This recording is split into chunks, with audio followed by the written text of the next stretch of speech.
קשה לי לישון, אני צריכה פה אותך.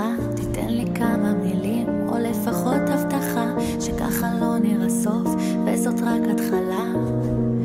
אל תשאיר אותי לבד, כי אני כמה דקות מלאבד את השפיות, מעין התקף חרדה שמשקר שימות, ואז עוצרת בצד, כי זה שורף לי בלב לדבר שוב עלינו עד כאב.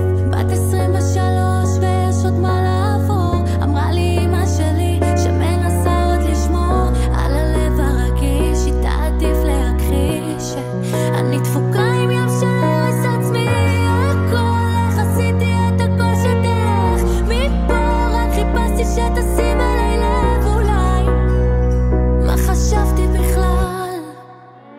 אני לא נולדתי דפוקה, פשוט עברתי חיים, אין לי מודל לחיקוי וההורים שלי גרושים. אני שונאת אהבה כי זה עושה לי נעים, ואיכשהו אתה שונה מכל האחרים. בת 23 ויש עוד מה לעבור, אמרה לי אמא שלי שמנסה עוד לשמור על הלב הרגיש, היא תעדיף להכחיש אני דפוקה עם ים של הכל איך עשיתי את הכל שתלך מפה, רק חיפשתי שתשים עליי לב אולי, מה חשבתי בכלל?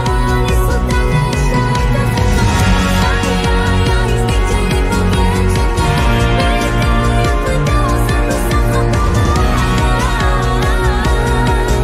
אתה לא אשם בכלום אהבה שלי.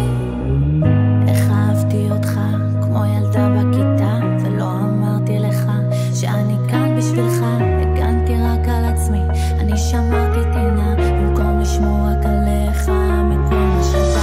אני לומדת לאט עוד שיעורים בחיים, קצת לקבל אהבה ולהוריד נשקים, כי רק בסוף מלחמה יתחילו געגועים שלא ישאירו לי מקום להגיד לך. דפוקה עם ים של הרס עצמי, הכל איך עשיתי את הכל שתלך מפה, רק חיפשתי שתשים עליי לב אולי, מה חשבתי בכלל? אני סוטה